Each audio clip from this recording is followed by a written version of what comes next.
Haspa here with WTI. And since I am already in my mid-20s, I care a lot about my face, wrinkles, and all that. And that's why I've been using this Pond's Rejuveness.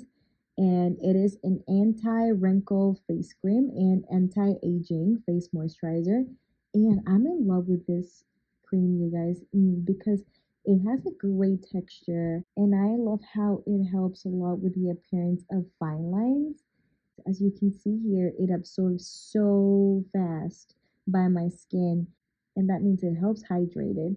And I love that I can use it not only at nighttime, but I can use it as a daily face moisturizer before I apply my makeup. I'm a fan of face creams and hydrating creams, and this is not the exception. I think it's amazing. I know that I can't revert my age, but I still can take care of my skin. And I'm so glad I've been using this Pond's face cream because it's helped a lot. Again, it's not greasy. It is perfect for everyday use under my makeup and before I go to bed. And I do think it has helped a lot with some fine lines I've been getting around my eyes. And that's my point of view.